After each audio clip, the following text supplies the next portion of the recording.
창세기 45장 1절부터 8절 말씀을 교독하겠습니다. 요셉이 시종하는 자들 앞에서 그 정을 억제하지 못하여 소리질러 모든 사람을 자기에게서 물러가라 하고 그 형제들에게 자기를 알리니 그때에 그와 함께한 다른 사람이 없었더라. 요셉이 큰 소리로 우니 7살에게 들리며 바로의 궁전에 들리더라. 요셉이 그 형들에게 이르되 나는 요셉이라. 내 아버지께서 아직 살아 계시니까. 형들이 그 앞에서 놀라서 대답하지 못하더라. 요셉이 형들에게 이르되 내게로 가까이 오소서. 그들이 가까이 가니 이르되 나는 당신들의 아우 요셉이니 당신들에게 너를 팔은 자라. 당신들이 나를 이곳에 팔았다고 해서 근심하지 마소서. 한탄하지 마소서. 하나님이 생명을 구원하시려고 나를 당신들보다 먼저 보내셨나이다. 이 땅에 2년 동안 9년이 흘렀으나 아직 5년은 밭다리도 못하고 수수도 못할지라. 하나님이 큰 구원으로 당신들의 생명을 보존하고 당신들의 후손을 세상에 두시려고 나를 당신들보다 먼저 보내셨나니 그 자를 이리로 보낸 이는 당신들이 아니요 하나님이시라. 하나님이 나를 바로에게 아버지로 삼으시고 그 온 집의 주로 삼으시며 애굽 온 땅의 통치자로 삼으셨나이다.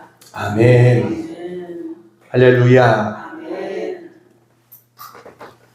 기독교 신앙을 한마디로 표현한다면 은혜일 것입니다. 은혜가 뭐냐면 자격이 없는 자에게 주어지는 베풀어지는 사랑, 이게 은혜입니다. 자격이 없는데도 사랑을 베풀어 준 거예요.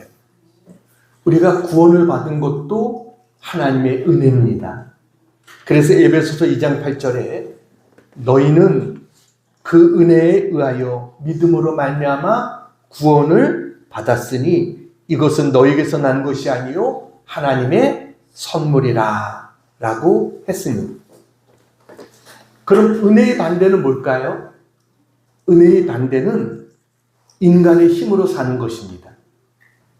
인간의 지식, 물질, 과학, 도덕, 이런 인간의 노력에 의지해서 사는 것, 이게 은혜의 반대입니다. 그런데 여러분, 이 모든 것들이 아무리 많아도 우리는 만족할까요? 만족하지 못합니다. 돈이 많으면 만족할까요? 과학이 발전하면 우리의 모든 문제를 해결해 줄 수 있을까요? 아니요. 오히려 더 불안하고 공허해질 뿐입니다. 하나님 은혜 안에 있어야 만족이 있는 것입니다. 성경에는 수많은 은혜 받은 사람들의 이야기가 나옵니다. 오늘은 그 중에 한 사람, 요셉의 일생을 통해서 하나님의 은혜로 사는 삶, 오늘 설교의 제목입니다. 하나님의 은혜로 사는 삶의 특징이 뭔가 우리 함께 은혜를 나누겠습니다. 자, 첫 번째 같이 한번 읽겠습니다. 시작. 과거에 매여있지 않은 삶입니다. 과거에 매여있지 않은 삶입니다. 요셉 이야기는 창세기에서 많은 부분을 차지합니다. 창세기 37장부터 마지막 50장까지 나옵니다.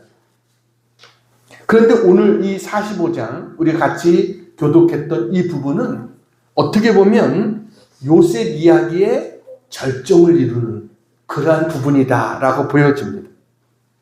형들에 의해서 애굽의 노예로 팔려갔던 요셉이 애굽의 총리가 돼서 나중에 애굽의 식량을 구하러 온 자기 형들을 만나는 그러한 장면이 오늘 성경의 내용입니다.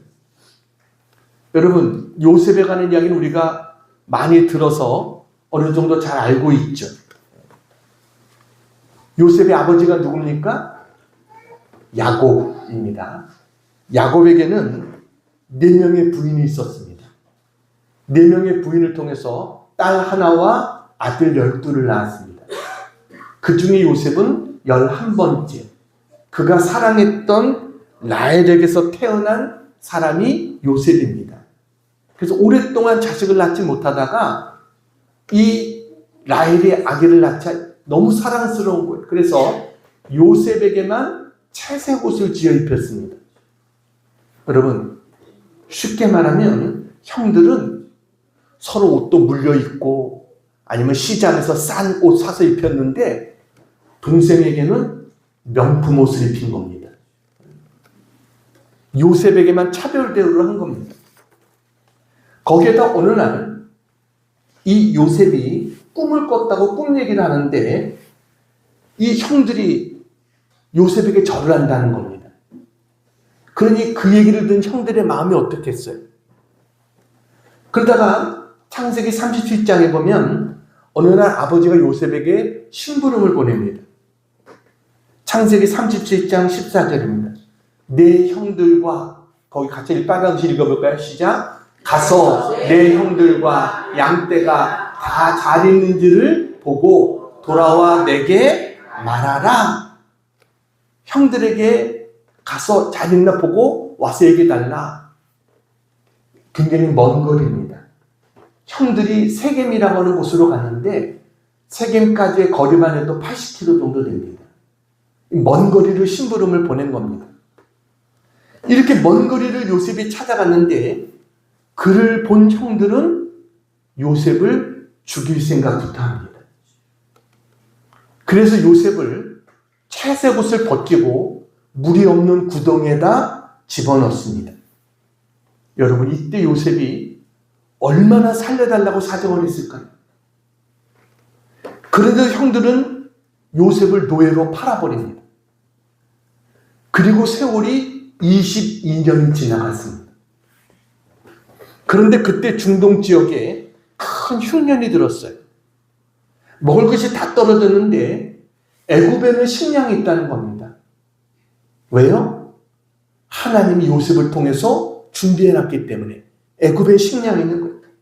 그래서 야곱도 다른 방법이 없다 생각하고 자기의 아들들을 식량을 구하기 위해서 애굽으로 보냅니다.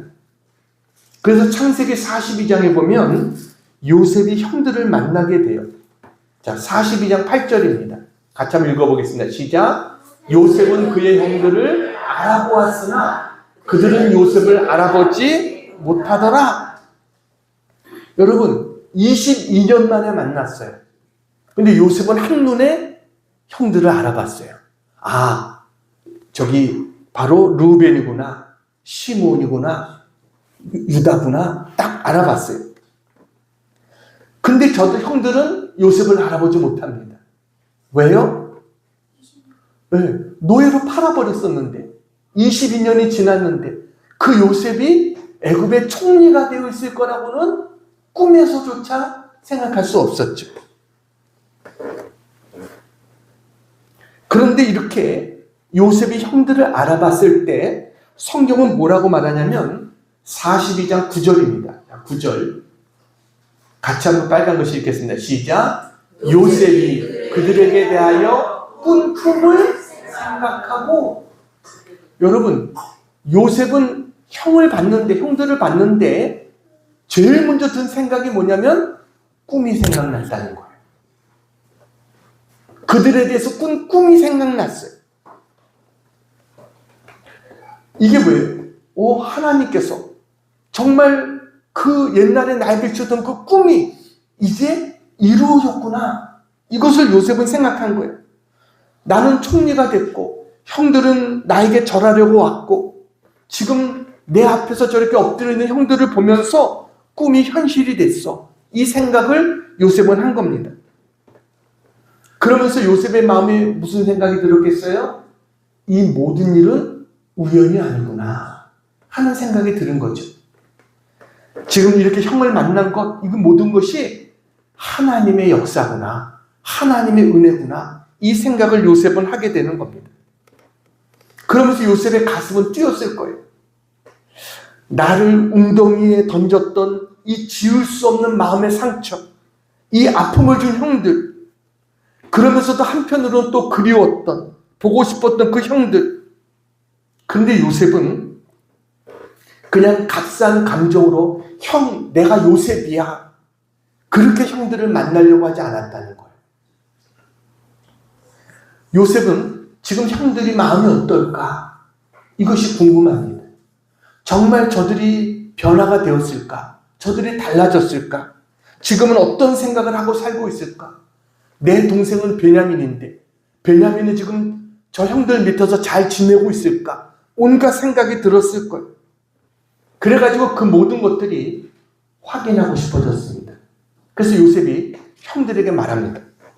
당신들은 내가 보니까 이곳을 엿보러 온 사람들이야. 당신들 정탐꾼이지? 그러니까 형들이 아닙니다. 우린 절대로 그렇지 않습니다. 하면서 가족 이야기를 합니다. 그랬더니 요셉이 이야기를 합니다. 그래? 그게 사실이라면 형제 한 사람만 여기 다 남겨두고 형제 한 사람만 놔두고 나머지는 다 올라갔다가 그 너희들이 말했던 베냐민이라고 하는 동생을 데리고 오면 내가 그때 너희들의 진실을 믿어주겠다. 이렇게 요셉이 이야기를 합니다. 이 말을 하는데 그때 형들의 반응이 어땠냐면 42장 21절을 우리 같이 한번 봅니다. 자, 같이 한번 읽어보겠습니다. 시작. 그들이 서로 말하되 우리가 아우엘로 말미암아 범죄하였도다. 그가 우리에게 애걸할 때 그 마음의 괴로움을 보고도 듣지 아니하였으므로 이 괴로움이 우리에게 임하였도다. 여러분, 형제들이 갑자기 요셉의 이야기를 하는 겁니다. 자기들끼리만 얘기하는 거죠. 총리가 자기들의 말을 알아들을 거라고는 생각 못하고 있어요. 그러면서 동생 이야기를 하는 겁니다. 야, 우리가 22년 전에 우리에게 왔던 그 동생 요셉을 우리가 웅덩이에 빠뜨려 죽이려고 하고 우리가 그를 노예로 팔아먹고 그랬기 때문에 지금 우리에게 이런 괴로움이 찾아왔구나. 이와 같은 이야기를 하는 거예요. 그것도 누구 앞에서 합니까? 요셉 앞에서. 왜요? 하나님께서 요셉의 마음속에 응어리를 알고 있습니다. 형들에게 22년 전에 받았던 그 마음의 상처를 하나님은 잘 알고 계세요. 그래서 하나님께서 그 마음의 상처를 어루만져 주고 싶으신 거예요. 그 문제를 해결해 주고 싶어서 하나님께서 22년 전에 CCTV를 지금 보여주고 계시는 겁니다. 그때의 상황을 다시 형들의 말을 통해서 보여주시는 것. 형들이 이야기합니다. 야, 그때 우리 잘못했어. 요셉에게 해선 안 될 짓을 했잖아. 그를 웅덩이에다 집어넣고 그렇게 살려달라고 하는데도 우린 그 앞에서 동생이 가지고 온 음식을 먹으면서 희덕거렸잖아. 그래서 지금 우리에게 이런 괴로움이 온 거야. 이런 이야기를 하는 것. 그 말을 듣는 요셉의 마음이 어떨까요? 저 형들이 나를 그렇게 한 것을 지금 후회하고 있구나. 아파하고 있구나. 이런 생각이 들지 않았겠어요? 하나님은요, 세밀하신 하나님이십니다. 역사를 주관하시고 우리의 아픈 상처까지도 쓴뿌리까지도 다 치유해 주시는 하나님이신 것을 믿으시기 바랍니다. 그래가지고 오늘 45장은 이 형들이 돌아갔다가 다시 베냐민을 데리고 애굽에 와서 요셉을 만나는 장면이 오늘 45장의 내용입니다. 요셉이 보니까 형제들 가운데 누가 있어요? 자기 친동생 베냐민이 그 가운데 있는 거예요. 한편으로는 감정을 억누를 수 없을 것 같았지만 요셉이 자기의 감정을 억누르고 자기 형제들에게 자기 집으로 초청을 합니다. 형제들은 갑자기 총리가 집으로 초대하니까 이건 두려운 마음이 더 드는 거예요. 이러다가 우리가 거기서 억류되는 게 아닌가 이런 마음이 들었겠죠. 그래서 요셉 앞에 와서 엎드려 절합니다. 요셉이 17살 때 꾸었던 꿈이 그대로 이루어지고 있어요. 여러분, 하나님은요, 우리의 생각과 모든 것을 초월해서 역사하시는, 모든 것을 주관하시는 하나님이신 것을 믿으시기 바랍니다. 어떤 때는 더딘 것 같아도 때가 되면 하나님은 반드시 응답하시는 거예요. 요셉이 형들을 보고 묻습니다. 너희들이 말한 그 아버지는 잘 계시냐? 라고 물어요. 이때 야곱의 나이가 130세였습니다. 그리고 베냐민을 보니까 감정이 막 복받치는 거예요. 그다 형제들과 함께 식사를 합니다. 그런데 요셉이 베냐민에게만, 밑에 사람들을 시켜서 베냐민에게만 다른 형제들보다 5배를 줍니다. 이거는 형들을 테스트하는 겁니다. 형들이 아직도 동생을 시기하고 있나? 이것을 지금 시험해보고 있는 거예요. 근데 형들이 전혀 시기하지 않고 동생을 위하는 그런 모습을 보면서 요셉의 마음속에 아, 형들이 조금 변했구나. 저들이 달라졌구나. 이것을 조금 느끼게 됩니다. 그렇지만 그것으로 끝나지 않았어요. 여러분, 참 용서라는 것이 쉬운 게 아닙니다. 내가 어떤 사람을 그냥 용서한다고 다 용서되는 게 아니죠. 저 사람도 변화돼야 진짜 용서가 이루어지는 거죠. 그래서 요셉이 마지막 시험을 합니다. 돌아가는 형들에게 그들의 자루에다 곡식을 잔뜩 넣어줍니다. 왜냐하면 저들이 부족하지 않게, 돌아가서 굶주리지 않게 잔뜩 가족을 향한 사랑을 담아서 잔뜩 자루에 넣어줘요. 그리고 나서는 베냐민의 자루에다가 요셉이 자기가 쓰는 은잔을 거 속에 숨겨놓게 합니다. 자루 속에. 그리고 나서 저들이 이제 집으로 떠나서 조금 갈 때 부하들을 시켜서 그들을 붙잡아요.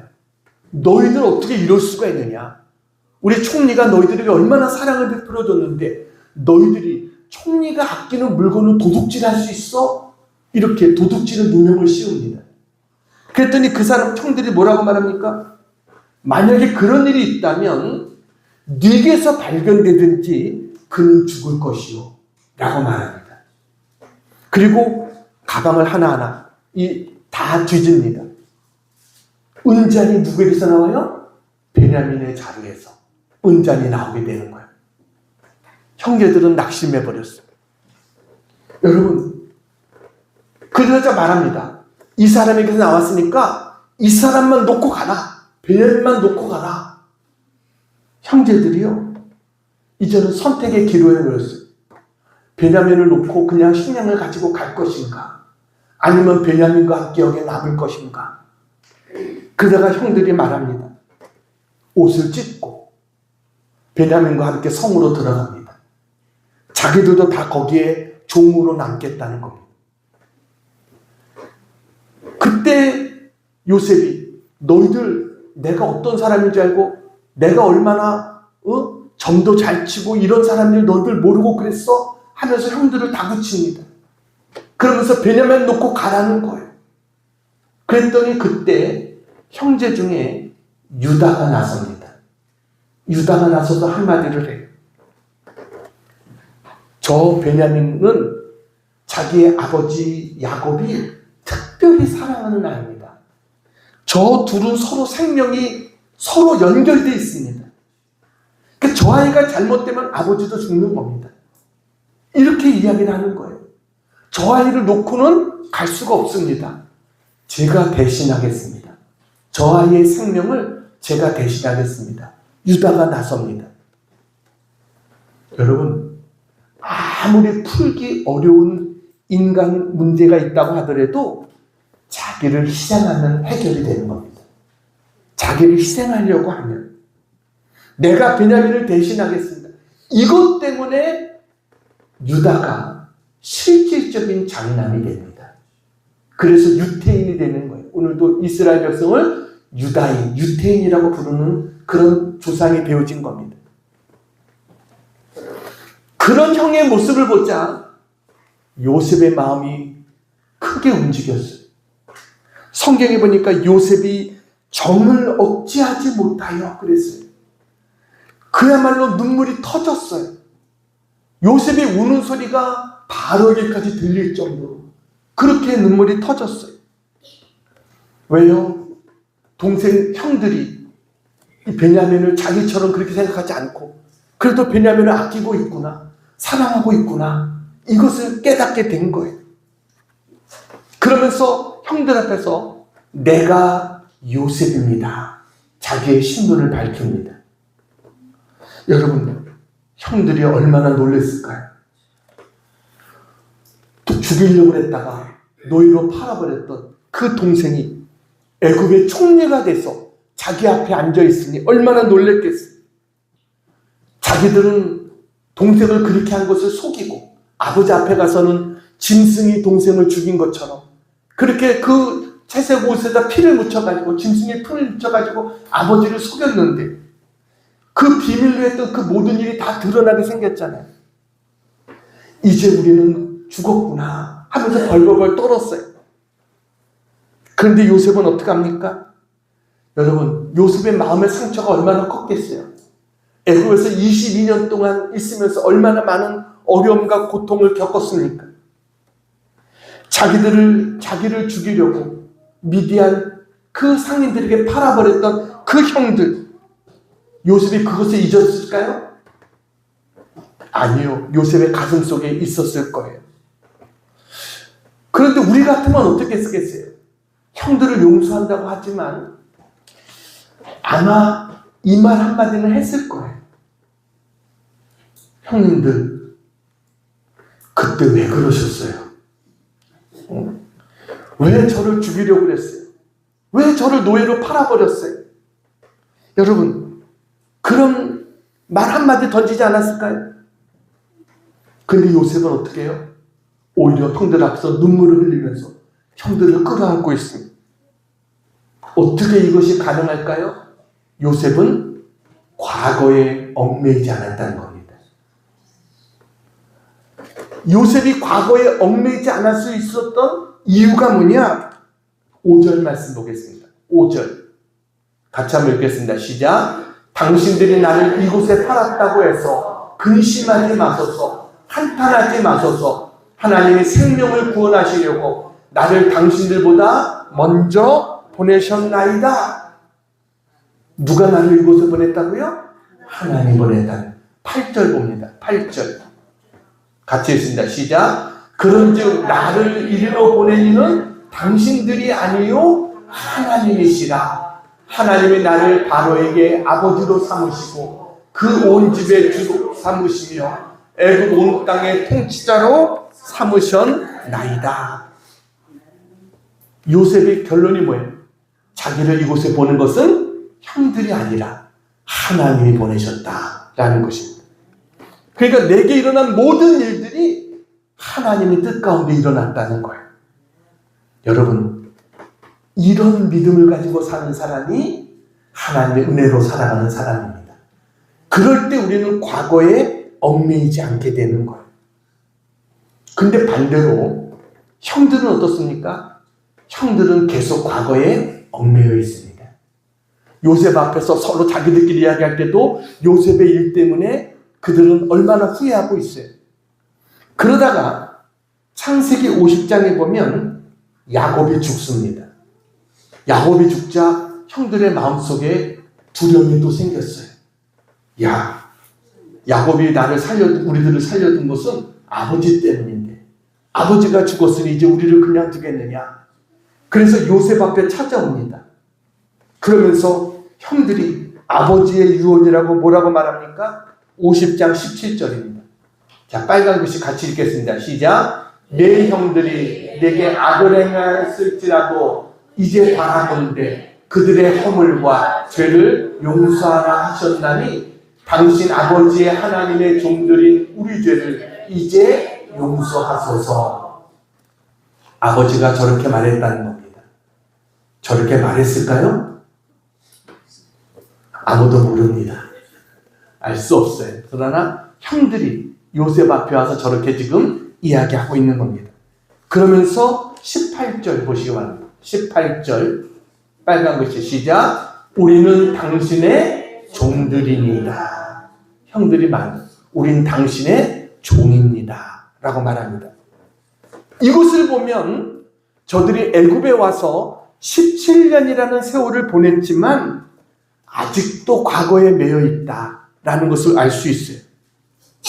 이때 요셉이 어떻게 합니까? 형들 때문에 웁니다.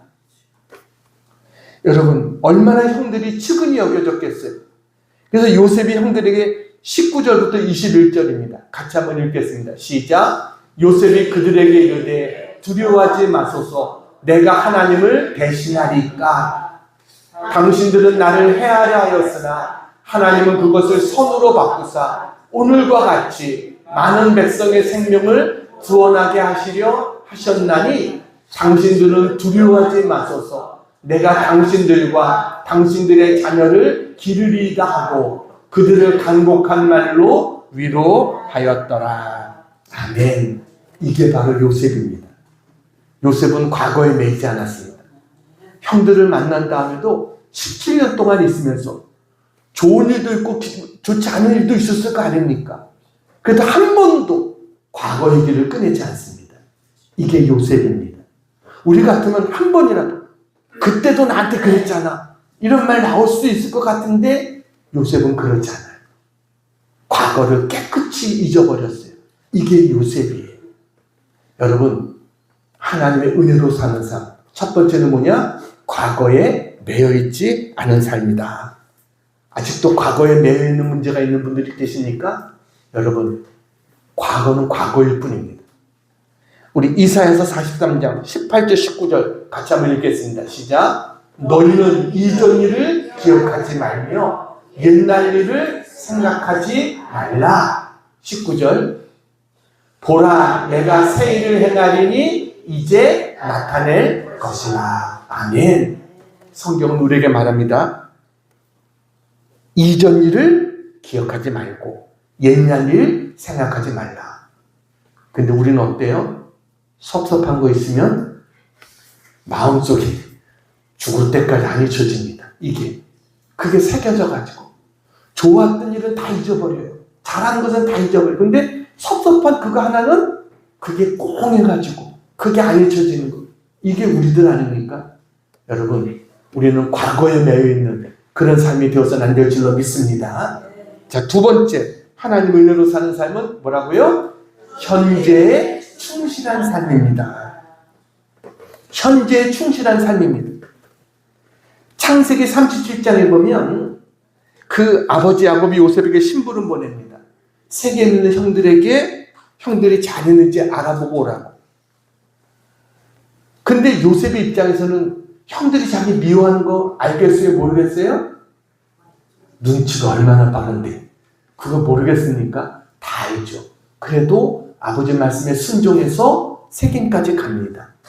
세겜까지의 거리가 아까 몇 킬로라고요? 80킬로였습니다. 적은 일이 아닙니다. 80킬로, 200리길을 갔어요. 근데 형들이 없는 거예요. 가만히 사람들을 통해서 수소문해 보니까 형들이 도단이라고 하는 곳으로 갔다는 겁니다. 도단은 거기에서 또 20km가 떨어진 곳입니다. 형들이 잘 있다는 소리 알았으면 돌아올 수도 있잖아요. 요셉은 그러지 않아요. 형들이 있는 곳까지 또 찾아갑니다. 100km 되는 거리를 찾아간 겁니다. 여러분, 아버지 말에 순종하기 위해서 요셉은 그렇게 현재에 충실한 자였다. 이게 바로 요셉이다 라는 것입니다. 뿐만 아니라 보디발의 집에 노예로 팔려갑니다. 그런데도 어때요?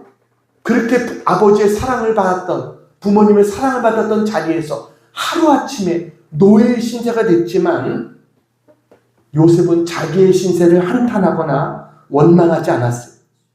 괴로워하며 탄식으로 보내지 않았어요. 집 생각만 하다가 우울증이 걸리지도 않았습니다. 비록 노예였지만 자기의 주어진 일에 최선을 다해서 합니다. 그러니까 보디발이 자기 가정에 총무를 삼아요. 가정의 모든 일을 다 요셉에게 맡깁니다.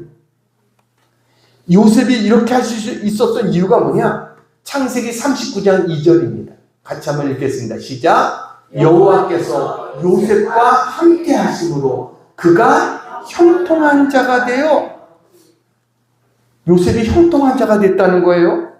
23절입니다. 23절 빨간 거 시작. 이는 여호와께서 요셉과 함께 하시니라. 여호와께서 그를 범사에 형통하게 하셨더라. 여러분 이상하지 않습니까? 성경은 요셉의 삶이 어떤 삶이라고요? 범사에 형통한 삶이었다고 그래요. 아니 노예로 팔려가는 삶이었는데, 억울하게 누명 쓰고 감옥에 들어가는 삶이었는데, 근데 성경은 뭐예요? 그런 요셉의 삶을 형통했다고 말합니다.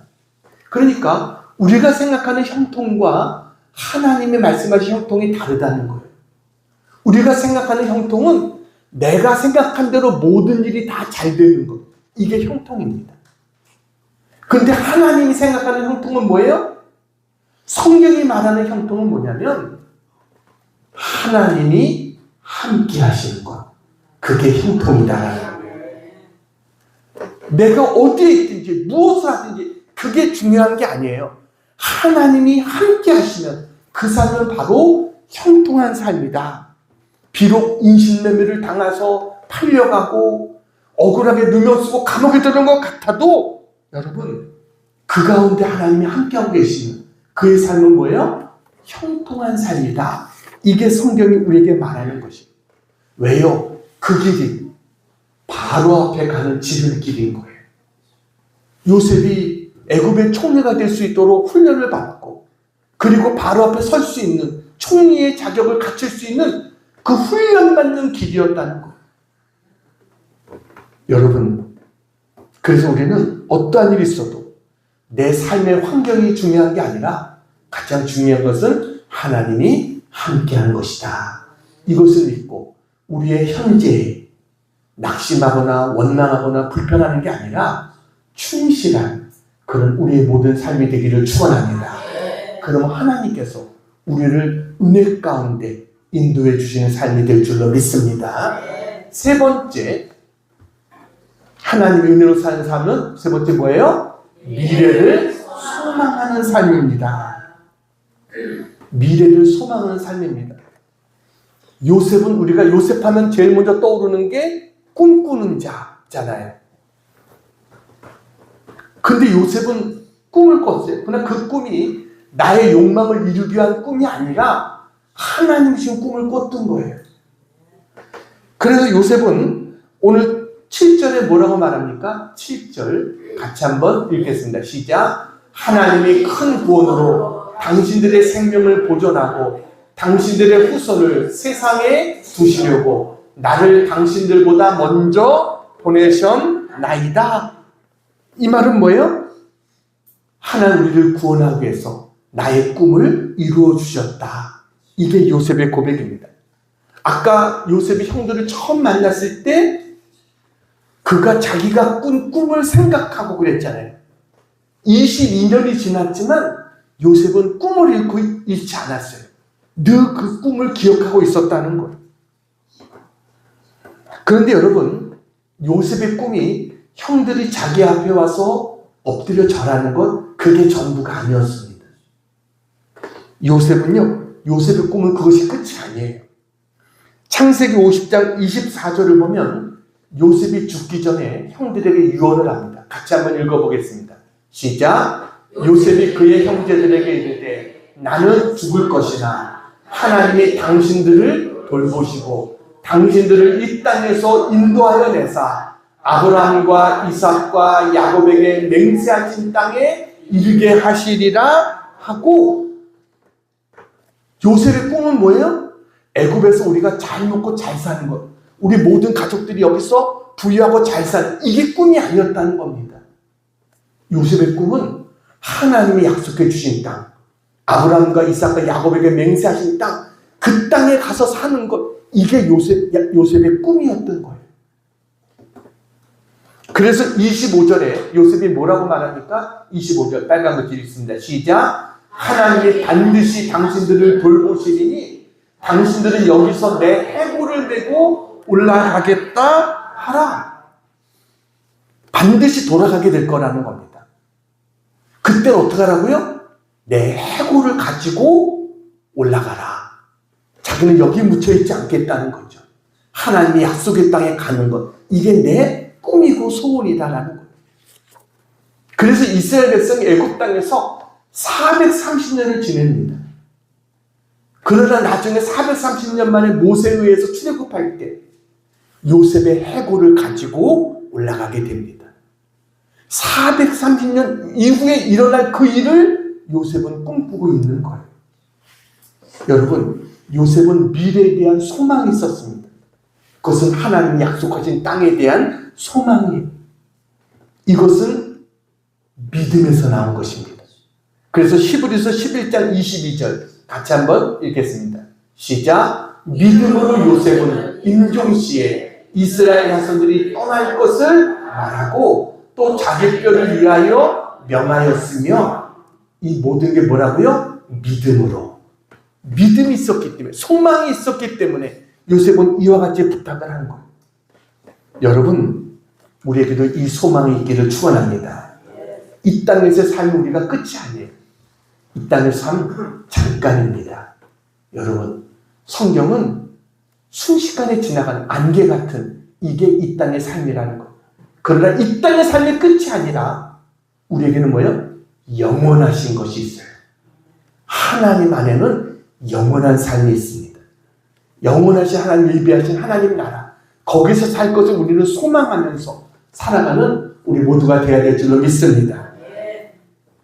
어렸을 때 아이들하고 놀이를 하는데 땅 따먹기 놀이합니다. 여러분, 조금이라도 더 넓은 땅을 차지하기 위해 가지고 막 얼마나 열심히 합니까? 그렇게 많은 땅을 차지해서 좋다고 하지만 조금 있다가 엄마가 얘들아 이제 저녁이다 밥 먹어 하고 부르면 어떻게 해요? 그거 다 놔두고 엄마한테 달려가는 겁니다.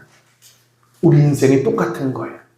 이 땅에서 우리가 그렇게 조금 더 넓은 땅 차지하고 싶어서 이러지만 여러분, 그게 아무것도 아닙니다. 그거는 다 잠시 동안 갖고 있다가 놓고 갈 것들이에요. 우리는 언제나 하나님 나라를 사모하고 소망하며 살아가는 우리 모두가 되어야 될 줄로 믿습니다. 그래서 골로새서 3장 1절 2절에 이렇게 말합니다. 같이 한번 읽겠습니다. 골로새서 3장 1절 2절 시작. 그러므로 너희가 그리스도와 함께 다시 살리심을 받았으면 위의 것을 찾으라. 거기는 그리스도께서 하나님 우편에 앉아 계시느니라. 위의 것을 생각하고 땅의 것을 생각하지 말라. 여러분, 미래를 소망하며 사는 삶, 이것이 바로 은혜 가운데 사는 삶인 줄로 믿습니다. 이제 한 가지 이야기하고 마치려고 합니다. 사진 하나 보여드리겠습니다. 자, 누군지 아시겠습니까? 네, 저분이 바로 누구예요? 다음 강영우 박사님이십니다. 강영우 박사. 네. 2012년도에 돌아가셨습니다. 저분은요, 1944년에 태어났어요. 13살 때 아버지가 돌아가셨습니다. 그리고 14살 됐을 때 축구하다가 축구공에 얼굴을 맞아가지고 눈을 맞아가지고 실명을 하게 됩니다. 그러니까 그때는 의학적인 이게 지금처럼 발달이 안 돼가지고 이게 고치기가 어려웠던 거예요. 실명을 했어요. 그러자 그의 어머니는 남편은 죽었죠. 아들은 눈을 실명했죠. 충격으로 돌아가셨습니다. 동생들을 돌보던 누나도 너무 과로해가지고 과로사로 세상을 떠납니다. 그러니까 이제는 이 강영우 박사와 강영우 씨와 두 밑에 동생들과 함께 뿔뿔이 흩어지게 된 거예요. 이들은. 그래서 여동생은 고아원으로 가게 되고 남동생은 철물점으로 가게 되고 이 강영우 저 사람은 재활원으로 들어가게 되고 뿔뿔이 흩어졌어요. 그때 당시에는 죽을 생각도 여러 번 해봤답니다. 1950년대, 60년대는요, 장애인에 대한 편견이 심했습니다. 그래가지고 맹인이 버스에 타면 차장이 밀어낸답니다. 못하게. 가게에서도 재수가 없다고 다음에 오라고 그러고요. 식당에 가면 구석자리에 앉으라고 그러고 그렇게 차별이 심했다는 거예요.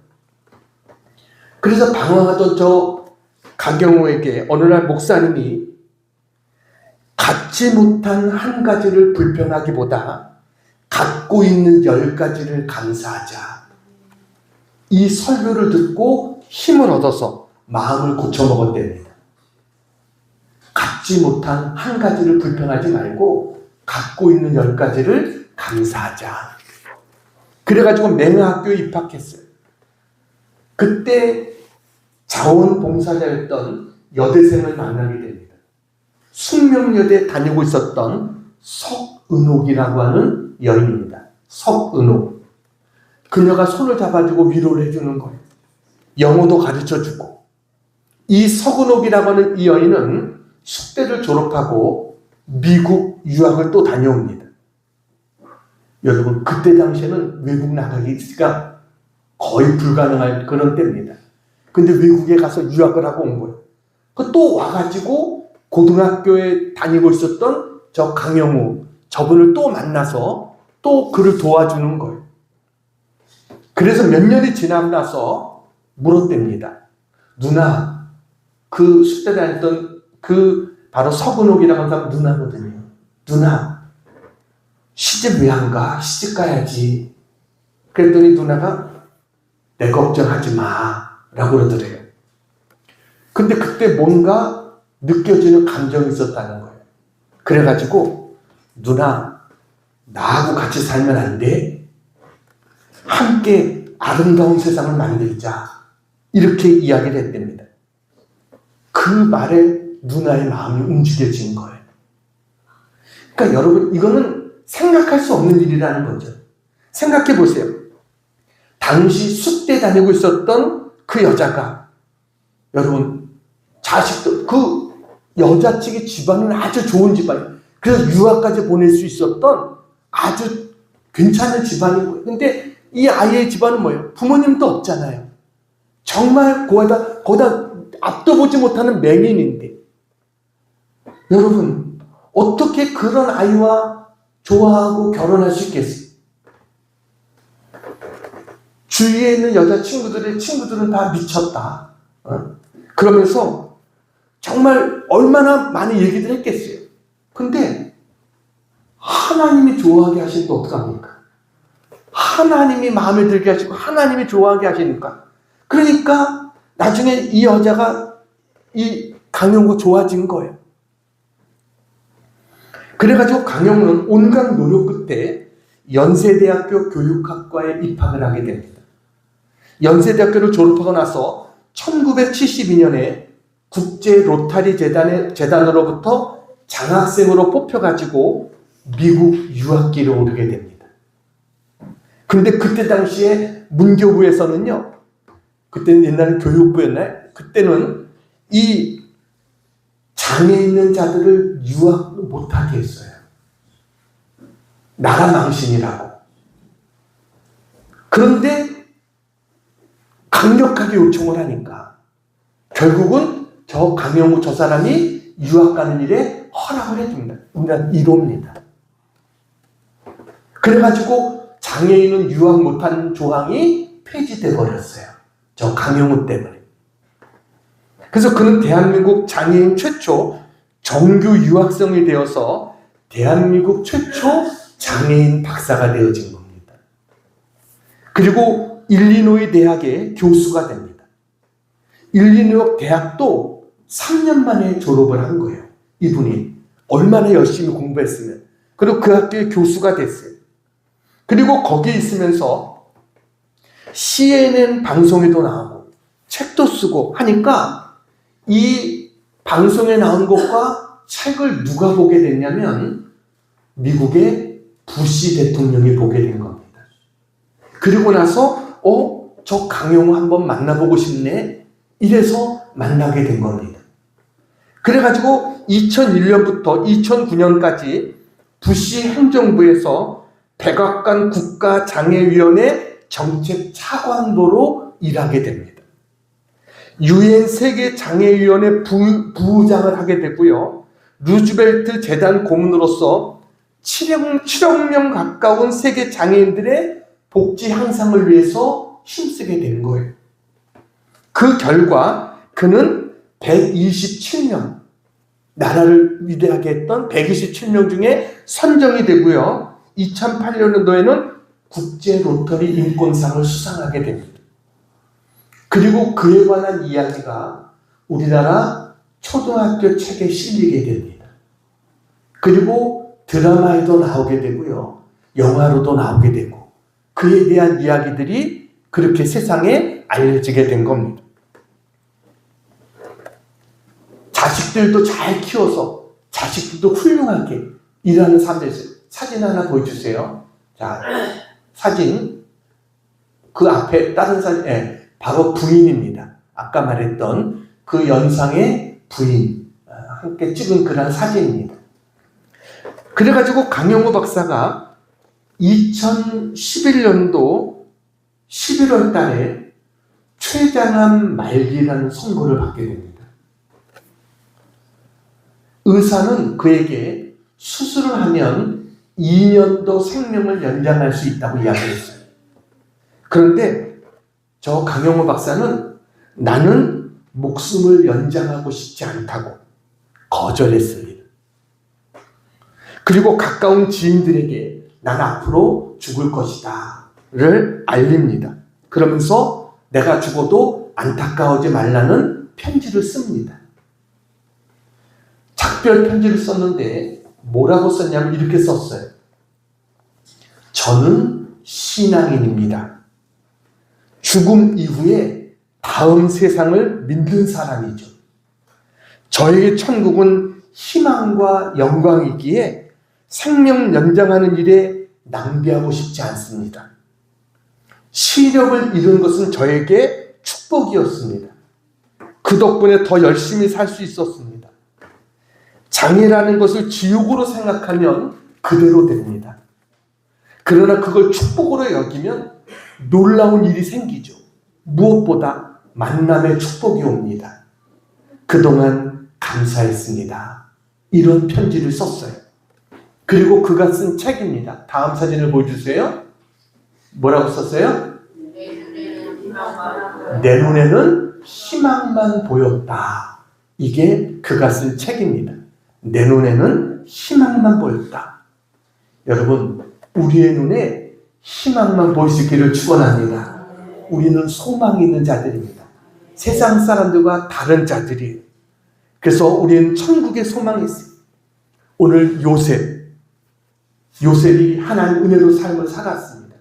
요셉의 삶이 어떤 삶이에요? 첫째는 과거에 매이지 않고 현재에 충실하며 미래를 소망하는 삶. 우리 모두도 이러한 삶을 살아가는 우리 모두가 되기를 주님의 이름으로 축원합니다. 기도하겠습니다. 전능하신 하나님, 은혜와 사랑을 감사합니다. 우리의 모습들을 되돌아보면 주님 앞에 서기 부끄러운 죄인임을 고백합니다. 주님께서 항상 함께 하신다는 사실을 늘 잊으며 지낼 때가 많습니다. 그런 저희들을 사랑하셔서 새롭게 변화시켜 주시니 너무나 감사합니다. 하나님, 저희들의 믿음 없음을 용서해 주시고 긍휼히 여겨 주시옵소서. 요셉과 같은 삶이 되기를 원합니다. 요셉처럼 과거에 매이지 않고 현재에 충실하며 미래를 소망하는 삶을 살아가는 우리 모두가 되게 해 주시옵소서. 우리의 삶이 언제나 주님께 드려지는 아름다운 삶이 되어서 많은 사람들이 우리를 바라볼 때마다 하나님께서 범사에 형통케 하심을 보게 하시고 그것을 힘입어 우리의 이웃들이 예수 그리스도를 알아갈 수 있는 귀한 은혜를 허락해 주시옵소서. 사랑하는 모든 종들 하나님의 은혜로 사는 삶이 되게 해 주시옵소서. 예수님의 이름으로 기도하옵나이다. 아멘.